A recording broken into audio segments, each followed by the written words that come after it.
Mick, the fixtures are out for the 2024 season. I suppose this is the time of year where yourself, the coaching staff and the players start to really in earnest look forward to this year and the season to come.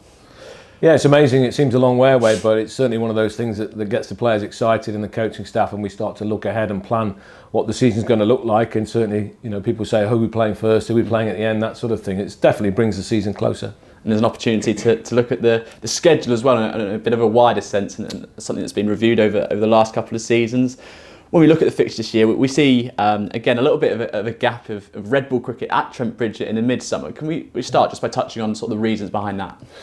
Yeah, well, obviously now with the movement of the Blast into two different phases, pre the 100 is all the group matches, and then after the 100 we come back to the knockout matches. So there is going to be more T20 cricket through June and into July, which does mean that there is still this gap of cricket, of red ball cricket at Trent Bridge, because the Blast is then followed by the 100 and the MB 50. So there is still that gap, and we appreciate that that's disappointing to people. But I would say that in that gap, there is a test match, men's test match at Trent Bridge going on in July, which is obviously going to be something that we haven't had since 2022. So we're really looking forward to having a men's test match back here now.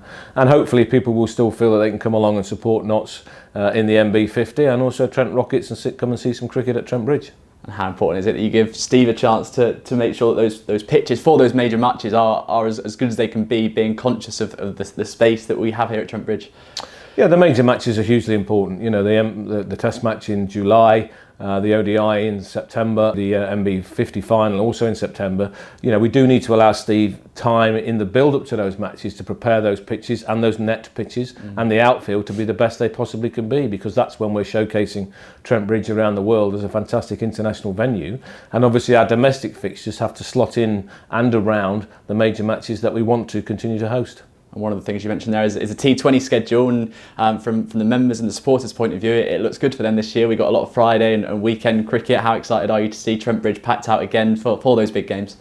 Yeah, there's no doubt from a commercial angle that playing at the back end of the week or over the weekend is far more attractive to people to come and watch. You're asking kids to stay up late. We're playing at 6:30 at night, finishing 10 o'clock, and we want to do the autographs and all that sort of thing. So we want to make it a family event.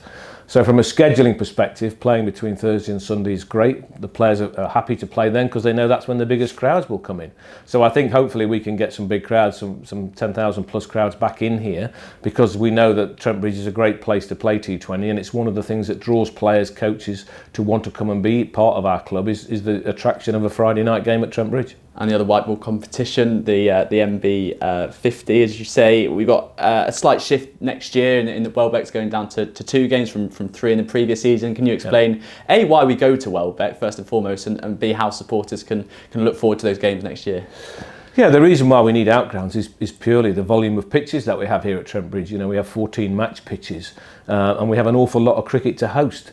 One of the things that we're totally committed to is allowing more matches of the Blaze to take place at Trent Bridge, and they've got 4 games in 2024 as opposed to 2.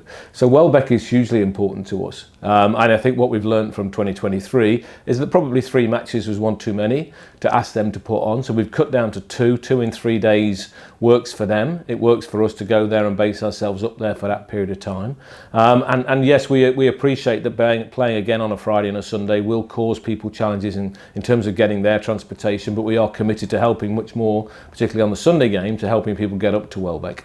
And the knock-on effect of that is then to have 2 games at Trent Bridge during the 100, to set 2 games of 50 over cricket aside for Notts to play here, which again we appreciate that our members want to come to Trent Bridge and watch Notts as much as they are happy to go and travel and look at outgrounds not just in Nottinghamshire but around the country as well. Yeah, how much do you want to, as you say, sort of invite people to watch the third format of cricket here, if you like? Because I think 2 years ago we sort of opened our competition here. Unfortunately, a bit of rain last year meant that wasn't possible, but it's absolutely a format that we want to see played at Trent Bridge as well.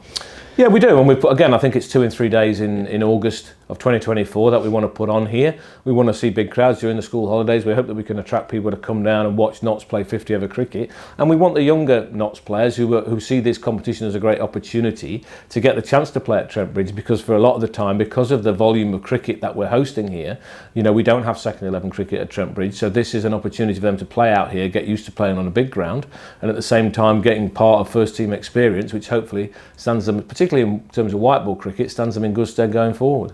And you mentioned the Blaze as well. The women's game, we've seen a real explosion, particularly here at Trent Bridge with the test match that we've had last year and the Trent Rockets women's side over the last couple of years. How much are you looking forward to them playing here for a couple more occasions and inviting Notts members and supporters and fans of the wider women's game down here as well? Absolutely. You know, we had 1,000 people here to the first Blaze game in April of 2023. We've deliberately tried to get 250 other games on at Trent Bridge, again, over a short period of time, over 3 days, so the girls can get that experience about playing here. And we'd love to see big crowds for those 50 other games.